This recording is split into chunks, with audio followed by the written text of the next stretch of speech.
There is no ambitious person who is not concerned with his or her performance. Every self-driven person wants to bring his or her A game into the place of work. However, performance in many cases is just like health. We don't pay close attention to it until there is a problem. Often than not, we operate on autopilot and assume so long as we are getting the work done, performance will be automatic. And the problem with this assumption is that performance, just like other things in business, requires its own space in your to-do list. If well managed, if controlled on a day-to-day basis, it improves, it enhances. And for those of you who are listening to me here tonight and you're employed, nothing can hurt you than when you realize that your boss's perception about your performance and your own perception, your impression about your performance and your supervisor's impression are totally different. It can bring emptiness, confusion, and frustration that you never thought possible about your work life. And to avoid ever reaching that point, I suggest before proceeding with anything else at this early stage of this presentation, make it a personal effort to develop your personal performance template. Not the one you're given by the company, maybe from a certain performance system like bar and scorecard. Not the one you're given or told to fill by your boss, a certain performance evaluation appraisal form, but to develop your personal performance template to ensure you are at sync with your immediate supervisor. To always be sure you don't veer off from her expectations, from his expectations. Because truth be told, many employees by the time they are going through reviews, they're in a culture shock when they're being told they did not perform.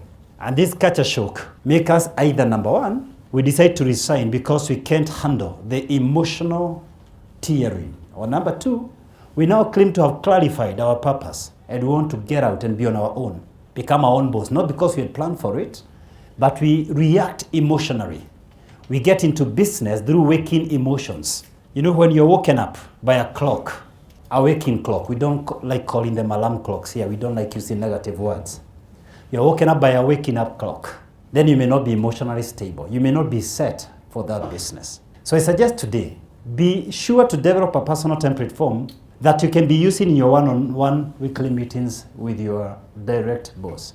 I know most of you have weekly meetings, but if you're in an organization whereby your boss is elusive and you don't have those weekly forums, I strongly suggest them for her or for him. Even if they're traveling, you'd rather do a conference call, but ensure you do what I'm calling a weekly meeting with your boss. That way you realize you don't digress too much between what you thought is performance and what he or she thinks is your performance.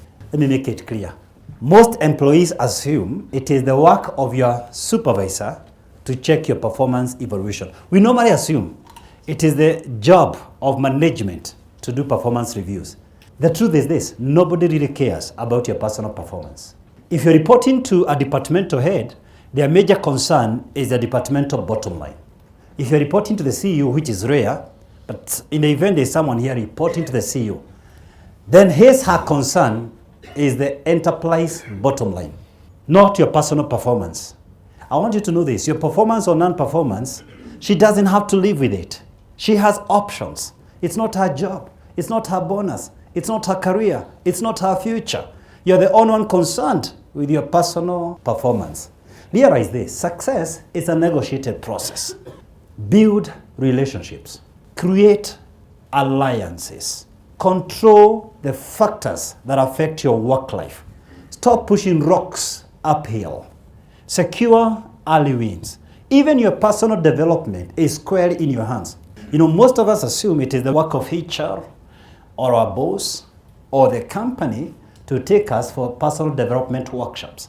But I know most supervisors, if you suggested you can do a certain program without necessarily interfering with your work, you can do it, say, online. They will support it. Some of them even sponsor you for it. I know it. We have developed online programs, and there are a couple of people whose businesses, their organizations have actually sponsored them. Because you learn at your own pace, you don't get out of your work, it is relatively much more affordable than traditional classrooms. Winners train, losers complain.